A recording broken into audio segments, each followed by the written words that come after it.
दोस्तों, जब stock market की बात आती है तो हमें दो तरह के लोग मिलते हैं। एक जो कहते हैं कि आप यहाँ से रोज़ 10,000 रुपये कमा सकते हो, ऐसे लोगों को हम ट्रेडर्स कहते हैं।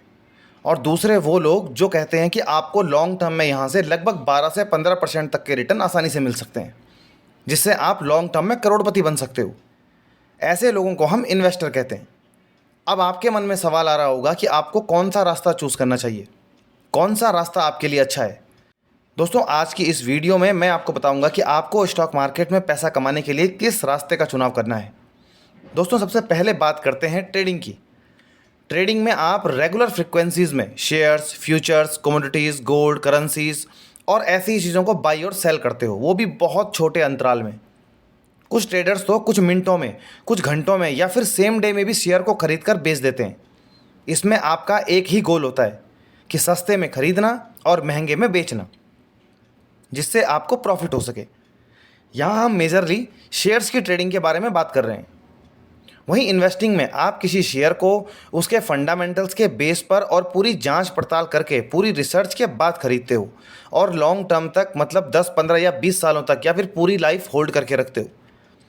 क्योंकि जब उस कंपनी का बिजनेस ग्रो करता है तो उसके शेयर्स का प्राइस बढ़ता है और साथ ही उस कंपनी से हमें डिविडेंड भी मिलता है, जिससे हमें काफ़ी ज़्यादा फायदा होता है। हाँ, शॉर्ट टर्म में हमें शेयर के प्राइस चार्ट में वॉलेटिलिटी देखने को मिलती है, लेकिन लॉन्ग टर्म में उसका प्राइस बढ़ता ही है। अब आप कहोगे कि सर, जब हम एक दिन में 10,000 रुपये कमा सकते हैं तो फिर हम लॉन्ग टर्म का वेट क्यों करें प्रॉफिट के लिए। तो दोस्तों, इसके लिए पहले हम ट्रेडिंग और इन्वेस्टिंग की पूरी थ्योरी को समझते हैं कि ये काम।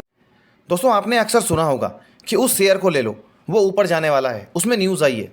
इस प्रकार के टिप्स हमें यूट्यूब पर, सोशल मीडिया पर, इंस्टाग्राम, फेसबुक या ब्रोकर्स के कहने पर या फिर किसी फ्रेंड के कहने पर हम उस शेयर को खरीद लेते हैं, ये सोचकर कि बस इसे खरीदने के तुरंत बाद मैं करोड़पति बनने वाला हूँ। लेकिन जैसे ही आप उस शेयर को खरीदते हो, वैसे ही वो नीचे जाने लगता है और आपका पैसा डूबने लगता है।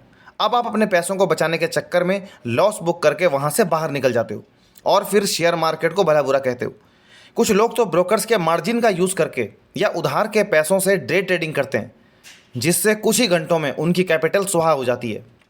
दोस्तों, ट्रेडिंग में आपको एक प्रोफेशनल बनने की ज़रूरत होती है, जिसके लिए बहुत ज़्यादा एक्सपर्टीज़ की ज़रूरत पड़ती है।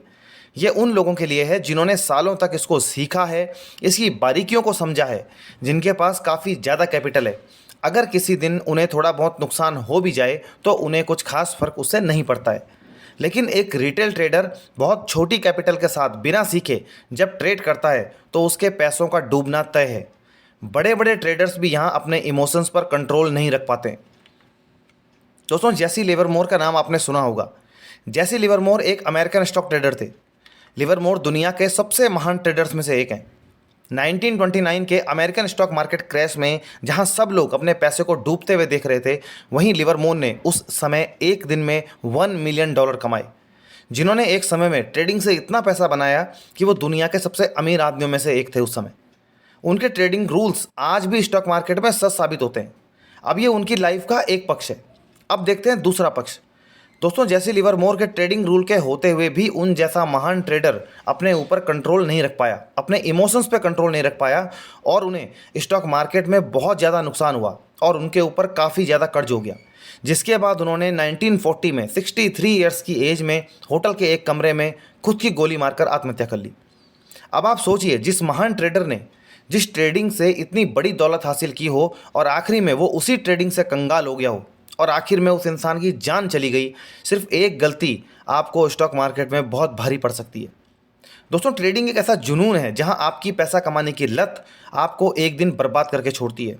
हाँ, अगर आप एक प्रोफेशनल हैं, आपने सीखा है, सालों उस पर मेहनत की है और अगर आप अपने इमोशंस और लालच पर कंट्रोल रखते हैं, आप ट्रेडिंग की साइकोलॉजी को समझते हैं, तो आप ट्रेडिंग कर सकते हो, लेकिन वो भी एक लिमिट में।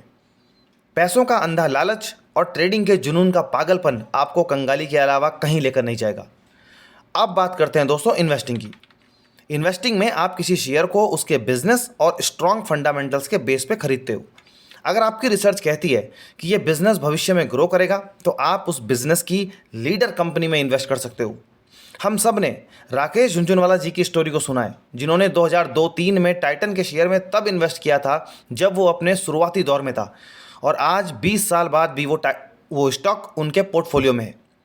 उन्होंने उसे 3 रुपये के आसपास खरीदा था और आज टाइटन का शेयर लगभग 3500 रुपये पर ट्रेंड कर रहा है। उन्होंने टाइटन कंपनी का शेयर सिर्फ इसलिए नहीं खरीदा था कि वो 3 रुपये का सस्ता स्टॉक था, बल्कि इसलिए खरीदा था क्योंकि उन्होंने उस कंपनी की पूरी रिसर्च की थी।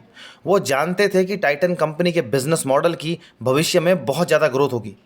जैसे जैसे टाइटन कंपनी का बिजनेस ग्रो करेगा वैसे वैसे उसका स्टॉक प्राइस भी ग्रो करेगा, क्योंकि स्टॉक प्राइस और कुछ नहीं है बल्कि कंपनी के बिजनेस की ग्रोथ का प्रतीक है। वो टाइटन से इसलिए करोड़ों कमा पाए क्योंकि उन्होंने एक अच्छे बिजनेस को लंबे समय तक होल्ड करके रखा। दोस्तों, ये टाइटन कंपनी के शेयर को खरीदने की रिकमेंडेशन बिल्कुल भी नहीं है। ये सिर्फ एजुकेशनल पर्पस के लिए आपको बताया गया है। ऐसे बहुत से क्वालिटी स्टॉक हैं जिन्होंने लॉन्ग टर्म में अपने इन्वेस्टर्स को माला माल किया है, लेकिन यहाँ एक शब्द पर विशेष रूप से फोकस है और वो है क्वालिटी। और क्वालिटी का पता करने के लिए आपको रिसर्च करनी होगी, पूरे फंडामेंटल्स चेक करने होंगे। आपको बहुत सी बातों का ध्यान रखना जरूरी है। जैसे कुछ बातें मैं आपके साथ में शेयर करता हूँ। सबसे पहले आपको पता होना चाहिए कि वो कंपनी क्या करती है, कंपनी का मैनेजमेंट कैसा है, कंपनी के प्रोडक्ट कौन कौन से हैं, क्या उस कंपनी के प्रोडक्ट्स को आपको अपने आसपास वो प्रोडक्ट दिखाई देते हैं, और क्या उन प्रोडक्ट से लोग खुश हैं, क्या उन प्रोडक्ट्स की मार्केट में डिमांड है, क्या कंपनी के आगे का प्लान क्या है, कंपनी क्या करना चाहती है आगे, क्या कंपनी का प्रॉफिट लगातार बढ़ रहा है, कंपनी अपने प्रॉफिट का क्या करती है, क्या उस प्रॉफिट को वापस बिजनेस में इन्वेस्ट करती है या फिर उससे लग्जरी गाड़ियाँ खरीदती है, कंपनी के ऊपर कर्ज कितना है।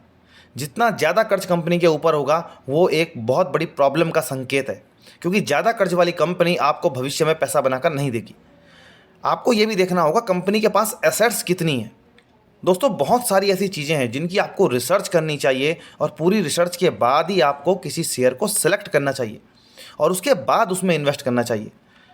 अपना सारा पैसा, आपको ये भी ध्यान रखना है कि अपना सारा पैसा आपको एक ही शेयर में इन्वेस्ट नहीं करना है। आपको अलग अलग सेक्टर्स की लीडर्स जो शेयर्स हैं उनकी रिसर्च कीजिए और उसके बाद उनमें इन्वेस्ट कीजिए, जिससे आपको लॉन्ग टर्म में बहुत ज़्यादा पैसा मिलने की संभावना बढ़ जाती है। आपको डाइवर्सिफिकेशन की ज़रूरत होती है। अलग अलग सेक्टर्स में जब आप निवेश करते हो तो आपका जो रिस्क है वो वहाँ से कम हो जाता है। एक ही शेयर पर आपको डिपेंड रहना आपको भारी पड़ सकता है। दोस्तों, वॉरेन बफेट के बारे में हम सब जानते हैं, जो दुनिया के सबसे महान निवेशक हैं।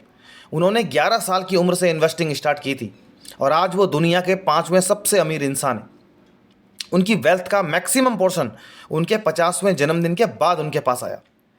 दुनिया के महान निवेशक वॉरेन बफेट कहते हैं कि इन्वेस्टिंग का पहला रूल यह है कि अपना पैसा कभी मत घुमाओ, और दूसरा रूल यह है कि पहले रूल को कभी मत भूलो।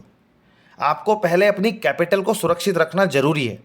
अगर आप उसे गंवा दोगे तो फिर आप स्टॉक मार्केट से पैसा नहीं कमा पाओगे।